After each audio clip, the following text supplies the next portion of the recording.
Bigla tuloy flashback sa akin sa Citro before. Oo. Ano ba ang nakaposes sa alam mo, kabisado pa namin. Alin ba yung with Aga? Pero alam mo, hindi ko na bago yun Kasi kung nanonood ako ng TV show, nanonood ako ng mga series, nanonood ako ng movies, pag may quote na nag-resonate sa akin, na feeling ko siya, ganda nun. Ang ganda nun, oo. Pinupost ko pa rin siya. So, di ganun pa rin, di ba? Yun pa rin. Di pa rin naman ako nagbabago. Pero at least ang maganda, hindi ka malungkot. Yung iba kasi isipin na wala siyang love life. I'm sure malungkot siya, parang empty. Pero sa kinukwento mo, ang ganda, di ba? Very positive ka. I don't like to... Hindi naman empty porque wala akong love life. Kasi ang love, hindi naman nagagaling sa isang tao lang. Ang love comes from my children, comes from yourself. Diba? Yun ang pinaka-importante sa grandchildren. Grandchildren. At saka yung mga aso ko. Diba? Ilan ang aso mo? Ngayon. 9. Ay, nakakaloka yun ha? Yeah. Ha? Nasa iyo lahat yun. Yeah. Di ba ang hirap alagaan nun? Mahirap. Mahirap. Pero sa panahon nga, parang hindi mo na kailangan na lalaki. Busy ako masyado. At saka, ang maganda, dahil wala kang love life sa panahon ngayon na lahat may same nakikisawsab sa issue, di ba? Parang hindi ka matatakot. Mahirap na rin. Saka pag may love life ka na may social media, parang mahirap. Komplikado. Okay na. Parang lahat inaabangan kung ano mangyayari. Oo, mag-aabang na lang ako. Nag-aabang ka? Mag-aabang na lang ako. Grabe. Your dad is, how is your dad? My dad is okay. Thankfully, my dad is okay. And it's nice. Parang ano din na it's time for you na siya naman yung alagaan. Alam mo, pinalaki niya kami, nalagaan niya kami. It's my turn. It's our turn. Since maliit lang kala Jelly, hindi naman niya, mas sa akin. How old is your dad? My dad is plus 24, so 76. Kasi syempre ang media, kilalang dad mo, naging part din siya ng Oo naman, advertising. Siyang man in your life. Ha? Siyang man in your life and your son. Yes, my dad and my son. At least may dalawang lalaki. Meron pa akong mga aso na lalaki. So, kasama din sila. So, Janice, break na kayo? Ha? Yung boyfriend mong Korean na actor. Ano na eh. Asawa na siya eh. Asawa na Nalungkot siya. ka? Oo Oo. Talaga? You're still in Korean. Nanonood na lang ako. Pero wala na silang picture sa phone ko. Kasi nakasawa na sila. Nakakahiya namang ilagay ko pa siya sa telepono ko. So anong ginawa mo nung nag-asawa Uy, nalungkot siya? din ako Ayaw mo mapagbintangan kang mistress. So sino yung mga Koreans na yun? Si Song Joong Ki tsaka si Lee Min-ho. Si Lee Lee Min-ho Min-ho, yung isa. hindi na masyado. Si Song Joong Ki yung huli. Tapos nung nag-asawa siya, tapos may anak na siya, sabi ko, tama pa ba ito? Hindi na, di ba? Hindi na. Pero inaabangan ko pa rin mga show nila. So ilang years nga kayo mag-boyfriend? Si Lee Min-ho 7 years eh. Matagal-tagal eh. Si Song Joong Ki, 80. 8 years old. Ay! Masakit ba? Masakit bang tapusin ang mga ganyang relasyon? Naiyak talaga. Painful Naiyak talaga. Hindi ko alam kung ano yung... Hindi ko maintindihan. Pero malungkot ako. Nalungkot ako. Sabi ni Kyla sa akin, nalulungkot ka ba ma? Dahil kay Song Joong Ki. Siyempre nainis ako. Hindi Pero parang ganun nga. Ako, Janice, may phone-in question dito. Speaking of Kyla. Phone-in question muna. Ano raw mas masakit? Yung mga make-believe na ganyan, yung mga fantasy? O yung sa totoong buhay? Tawa ng tawa si ano. So, Aliw na aliw. Nararamdaman mo pa rin. Hindi na. Iwan mo na yan sa nakaraan. Kasi dapat ako na. Napagtatawanan mo na yon pag naaalala mo? O may sakit pa rin? Wala na sakit. Pero hindi siya nakakatawa. So kaya ayaw mo Alin? yung isa ayaw mo pa rin makatrabaho, di ba? Natin pag-usapan. Ay. Pero kasi eto na lang. The only reason, kaya sinasabi ko that I don't like to work because there might be a degree of discomfort. Maybe not coming from me or not coming from the other person. Pero what if yung mga ibang tao uncomfortable? Kung magiging problema kami sa trabaho.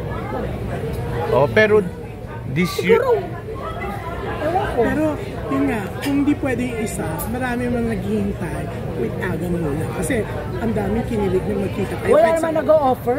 Wala. Wala nag-o-offer. Ang dami Wala na nag-o-offer. kinilig Bakit na. naman? Gusto mo, Janice, no? Pero wala naman Pumayat na sa, uy, pareho kayong nag-o-offer. pumapayat ni Aga. Especially na usong-uso yung mga reunion movie eh. Yung mga Oo. mag-ex na nagsasama. Kaya nga, sabi ko nga, reunion days pala. It's a reunion season. Kami naman ni Aga, wala naman ako problema to work with. Kaya wala naman nag-o-offer. So, hindi Kailangan pala, ano busy na. si Rosel ng burol eh. Hindi niya yata nakita. Nakita niya, ano ka ba? Ano siya sa So, tape? Nagpunta sa malay mo, table namin. malay mo, Malay, paplano pag sila. ano, why not? Oo. Okay naman yung dalawa. Pero, eto na, si Ina, at saka si Jake. Jake, gusto nila mag-produce. May production company na sila, di ba? Production Oo house. nga. Oo nga. Isa sa mga projects nila is ikaw ang plano nila. Okay naman.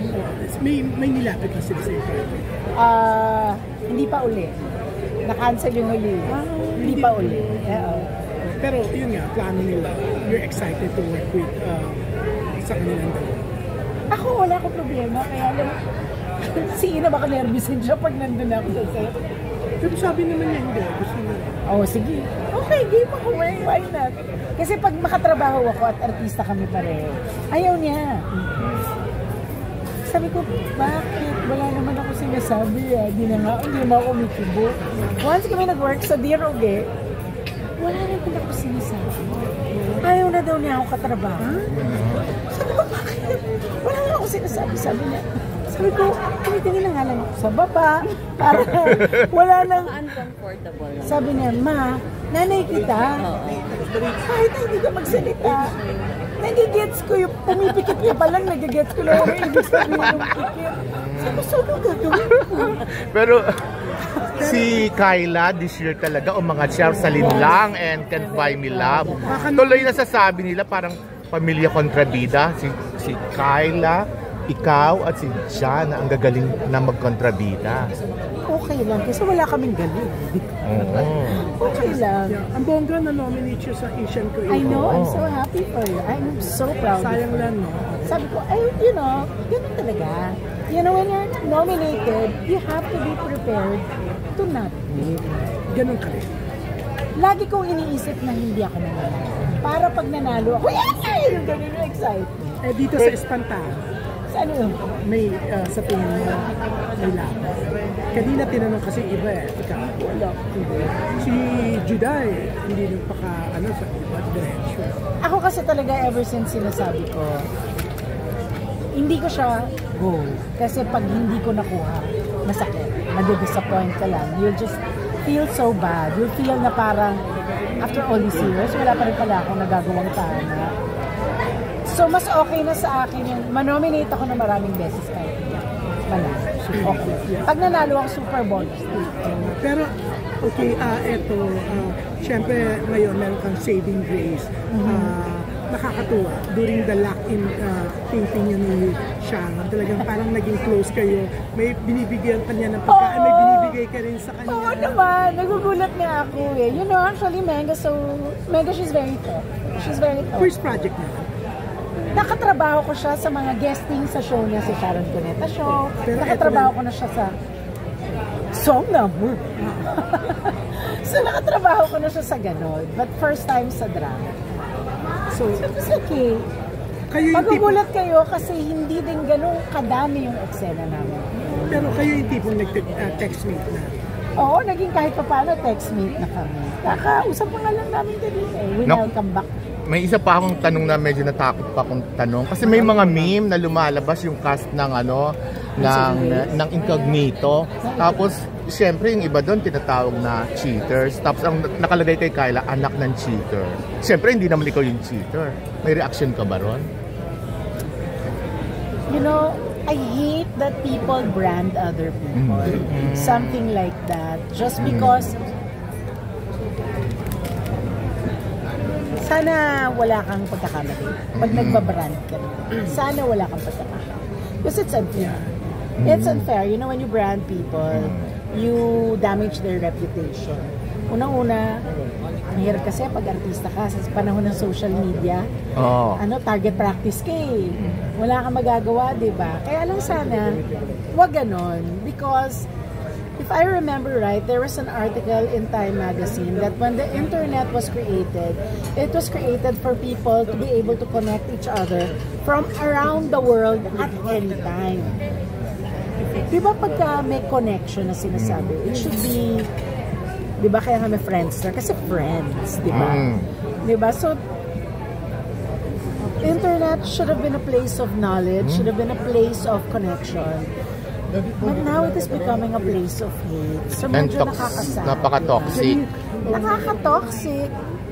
Nakakalungkot. Kaya pilitin na lang natin na happy thoughts ang i-post natin. Inspiring thoughts. Quotations.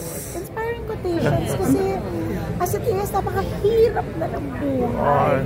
Diba, let's try to uplift each other, not destroy each other. Janice, napakaganda, no? Very well said yung sinabi mo. Ako, biglang very touching. No? Ang ganda. Sana mapanood ng lahat, marinig nila, mabasa nila. Kasi you have a very positive outlook.